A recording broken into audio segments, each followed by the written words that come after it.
All right, listen up. This is not a drill. Seriously, this is a wake-up call. Because we need to talk about the fight for the one thing you assume is yours and yours alone, your own thoughts. Let's just jump right in. 200 million.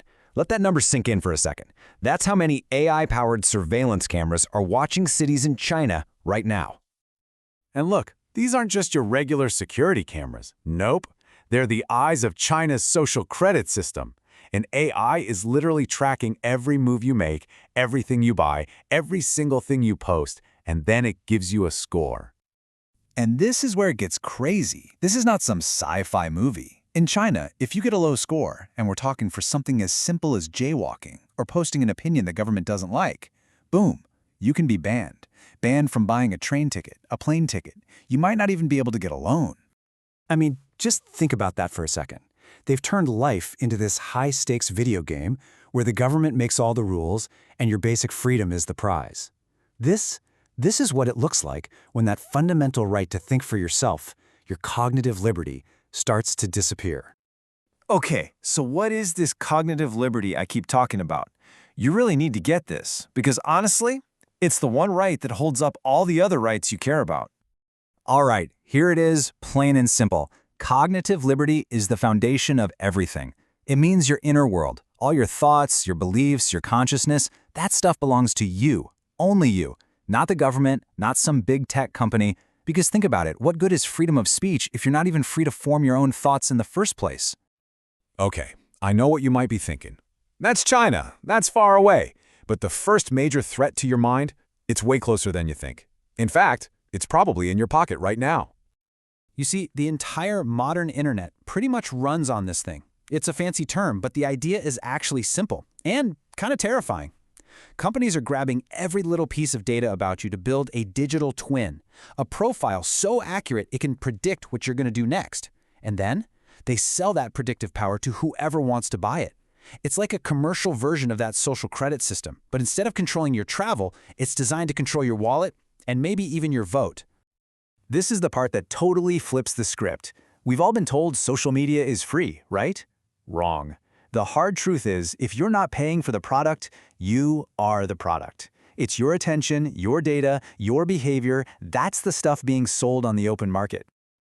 So, how does this actually work? Well, the algorithms are building a cage around your mind. They're not just showing you stuff you like, they're creating a personalized reality just for you.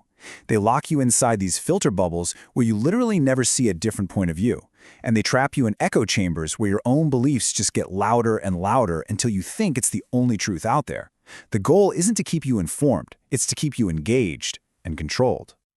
Okay, so that's the software. That's scary enough, but it gets deeper. What about hardware that can literally interact with your brain? And no, this is not sci-fi, this is real, and it's here now. So there's this company, Emotive. They make these cool-looking headsets that can read your brainwaves, your EEG data. The idea was, wellness, research, that kind of thing. But they were caught doing something else. And let's be super clear here. We're not talking about what you click on or what videos you like.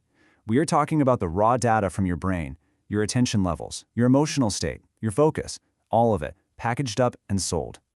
Just let that sink in for a second. There is a market, right now, for the electrical signals inside your skull. It's open for business. And the tech is moving so fast, our laws have no idea how to deal with it.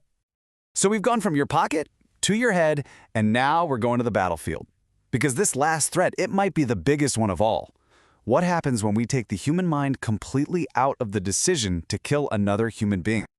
Right now, the war in Ukraine isn't just a conflict. It's the world's first real AI arms race.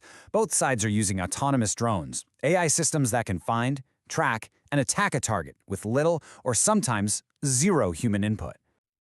This is the kind of question that keeps people up at night. I mean, really, what happens when a robot makes the decision to kill? When you remove human conscience and human judgment from that equation, what have you created? Well, it creates something called the responsibility gap. It's a total black hole, legally and morally. Think about it. If an AI drone gets it wrong and hits a school bus instead of a tank, who's to blame? The programmer who wrote the code? The commander who launched it? The machine itself? Nobody knows. And that is terrifying. This whole fight for our own minds, it feels super new, super high-tech. But the idea behind it, it's ancient. We're talking over 200 years ago. Thomas Jefferson wrote this, saying he'd sworn eternal hostility against every form of tyranny over the mind of man. Yeah, he was basically an OG cognitive liberty activist. He knew, way back then, that the real foundation of freedom was protecting your inner world from outside control. He was warning us that this day would come. Okay, so that's a lot of scary stuff. I get it. But this is not a doomsday story. It is not hopeless. Because right now, all around the world, the fight back is already starting. And I want you to meet the pioneers, the first on the front lines, the entire nation of Chile. They did something absolutely revolutionary. This is what the fight looks like in action. Chile became the first nation on Earth to actually put neural rights into their constitution. They legally protected brain data, treating it like a human organ, not something you can just buy and sell. And then they went after Emotive, that company selling brain data. They sued them, and they won.